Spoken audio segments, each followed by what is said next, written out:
Selamat datang di Bataknesia Channel.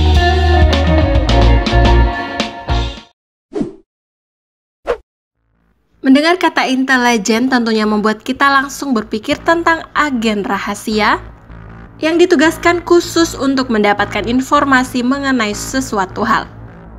Sedangkan pengertian badan intelijen menurut Wikipedia ialah badan pemerintah yang bertanggung jawab untuk mengumpulkan, menganalisis, memata-matai, dan mengeksploitasi informasi intelijen dalam rangka mendukung tujuan penegakan hukum, keamanan nasional, pertahanan, dan kebijakan luar negeri. Namun tahukah kamu siapa pendiri dan komandan pertama Badan Intelijen Indonesia? Yuk simak ulasan berikut ini. Sebelum lanjut jangan lupa subscribe, like, dan share juga ya, agar lebih banyak informasi tentang Batak yang akan kami sampaikan. Jauh sebelum LB Murdani telah ada nama Kolonel Zulkifli Lubis yang menjabat sebagai Komandan Intelijen pertama di Badan Istimewa atau BI di bulan-bulan pertama kemerdekaan Indonesia. Kolonel Zulkifli Lubis lahir di Kuta Raja Banda, Aceh pada tanggal 26 Desember 1923. Sang ayah Aden Lubis yang bergelar Sultan Sanalam juga pernah bertugas sebagai juru tulis di kantor gubernur. Sedangkan ibunya bernama Siti Rewan Nasution. Perkenalannya di dunia intelijen berawal ketika Bapak Lubis merantau dari tanah kelahirannya Aceh ke Yogyakarta untuk melanjutkan pendidikan di Algemene Middelbare School B Yogyakarta setingkat SMA pada tahun 1941. Setahun kemudian Serdaru Jepang merangsek ke seluruh kepulauan Indonesia dan Perang Pasifik pecah. Kemudian Jepang menutup sekolah-sekolah Belanda. Gantinya, Jepang membuka Seinen Kurenso atau tempat latihan pemuda. Lubis yang berusia 18 tahun masuk ke pelatihan paramiliter Jepang Seinen Dojo di Yogyakarta selama 6 bulan pada pertengahan kedua 1942. Pada tahun 1943, beliau terpilih menjadi salah satu taruna gemblengan Jepang di peta atau pembela tanah air karena potensi kepintaran dibanding fisiknya. Selama di peta, ia menjadi angkatan pertama yang lulus dari Sekolah Intelijen Jepang di Tangerang. Setelah itu ia dikirim ke Pusat Intelijen Jepang di Asia Tenggara yang terletak di Singapura pada pertengahan 1944. Saat Jepang menyerah pada Agustus 1945, Lubis bisa dibilang jadi satu-satunya orang Indonesia yang sudah banyak merasakan asam garam dunia spionase militer bersama Jepang. Terutama intelijen tempur dan peperangan psikologis. Ia kembali ke Jakarta dan menyusun dukungan untuk kemerdekaan Republik dengan keahliannya. Lubis merasa Indonesia memerlukan kemampuan intelijen sebagai pertimbangan kebijakan untuk memperkuat dukungan politik sebagai negara merdeka. Ia memberi pangkat dirinya sebagai kolonel dan membentuk organisasi intelijen pertama di Indonesia bernama Badan Istimewa atau BI pada September 1945. Waktu itu kondisi politik ekonomi Republik belum stabil sehingga operasional BI sangat terbatas, terutama soal anggaran dan sumber daya manusia. Terlebih Badan Istimewa atau BI merupakan organisasi swasta.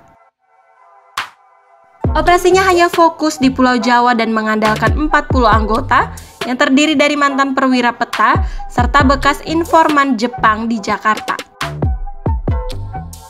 Seiring berjalannya waktu, situasi Indonesia kembali mencekam karena mendapat gangguan dari agresi militer Belanda dan Inggris, seperti pertempuran Ambarawa dan Surabaya.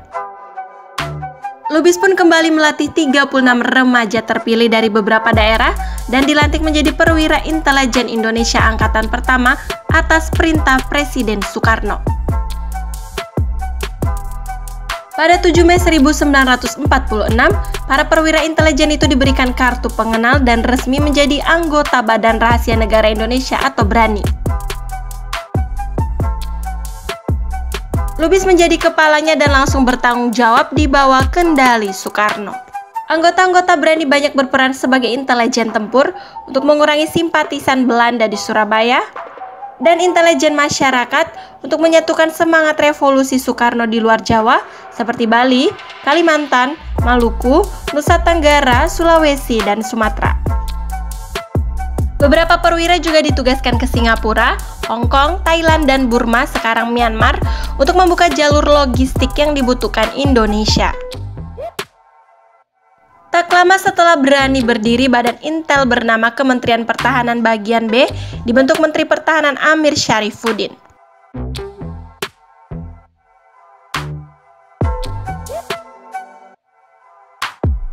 Lalu pada 30 April 1947, Soekarno menyatukan Bagian B dengan BRANI ke dalam Badan Intel baru di tubuh Kementerian Pertahanan yang disebut Bagian 5, dan Abdul Rahman ditunjuk sebagai Kepala Bagian 5. Namun Bagian 5 ini juga bubar karena dituduh menyimpang dari syarat mutlak sebuah badan intelijen yang seharusnya objektif. Setelah Bagian 5 bubar, Lubis ditempatkan untuk memimpin dua badan intel. Pertama di Intelijen Markas Besar Komando Jawa yang disingkat MBKD-1, dan kedua di Intelijen Staf Umum Angkatan Darat yang disebut SUAD-1. Setelah tahun 1949, Lubis memimpin intelijen Kementerian Pertahanan ketika Hamengkubuwana IX alias Doro Jatun jadi Menteri Pertahanan. Kemudian Lubis diangkat sebagai Kepala Biro Informasi Staf Angkatan Perang atau BISAP oleh Simatupang. Singkat cerita, setelah peristiwa 17 Oktober 1952 yang melibatkan konflik internal dalam Angkatan Darat, Zulkifli diangkat menjadi Wakil Kepala Staf Angkatan Darat atau Wakasat oleh Menteri Pertahanan Indonesia Iwa Kusuma Sumantri pada bulan Desember 1953 mendampingi Bambang Sugeng. Setelah Bambang Sugeng mengundurkan diri pada pertengahan 1955, beliau pun diangkat menjadi pejabat Kasat. Karena banyaknya suara yang menentang beliau, karena dianggap lebih intelijen dibanding militer dan pro barat, maka posisinya digantikan oleh Bambang Utoyo. Bapak Zulkifli Lubis meninggal pada 23 Juni 1993. Ia sangat layak diberi gelar Bapak Intelijen Indonesia. Sekian informasi mengenai Bapak Zulkifli Lubis. Semoga informasi yang kami sampaikan bermanfaat dan menambah pengetahuan kita semuanya. Horas dan Mulyate.